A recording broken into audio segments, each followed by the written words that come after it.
Get your message or business promoted on John Henry Media Network. Make contact today. Use this email address, jahu.enterprises@yahoo.com. That's jahu.enterprises@yahoo.com. Again, that's jahu.enterprises@yahoo.com. For specific details on submitting your audio to make it happen, it will be aired on our very next episode for a small donation of your choice. So let's make it happen right now.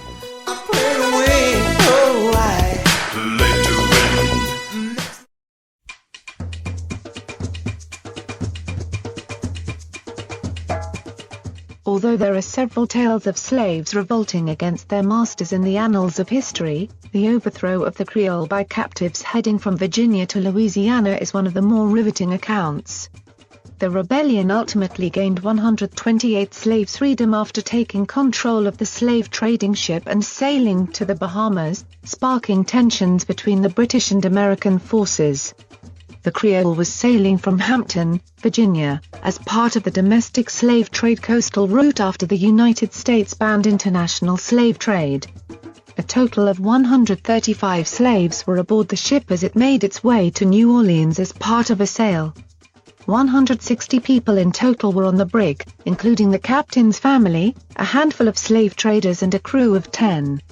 Madison Washington, a cook who was enslaved in Virginia after attempting to rescue his wife after he escaped to Canada, was the first to spark the overthrow. The slaves were kept in a forward hold, and when a grate was lifted, Washington overtook the deck.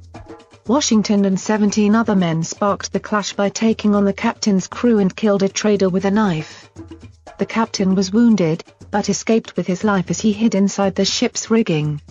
The slaves demanded the ship be sailed towards Liberia, as it was the only country they knew former slaves could go for freedom.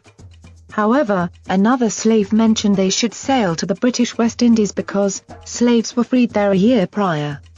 Upon arriving at Nassau, Bahamas on November 9, the ship was boarded by black Bahamians who declared the group free under British colonial law. Because of the death of the slave trader, the governor of the Bahamas could not let the men go free. Washington and his compatriots in the revolt were detained while the rest were allowed to live as free people.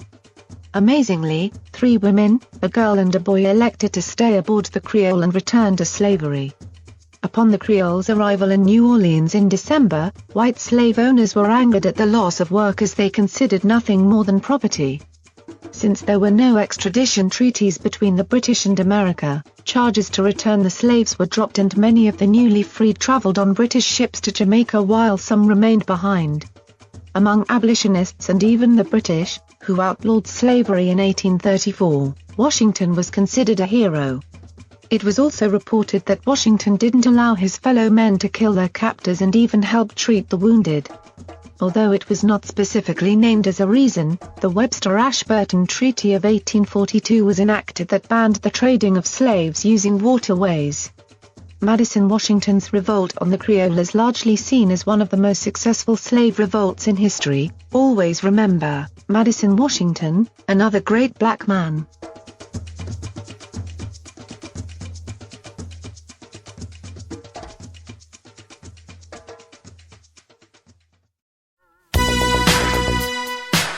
Stay tuned in. The next episode will begin soon. You have just heard another great and powerful message for our black community.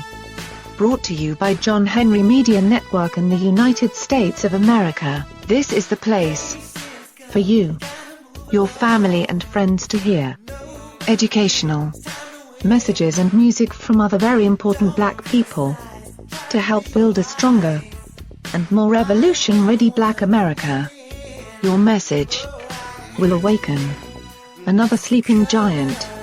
So, contact us today at jahu.enterprises@yahoo.com. I say again, that's jahu.enterprises@yahoo.com. Get your music or message heard by millions for another generous donation today. The sun is shining.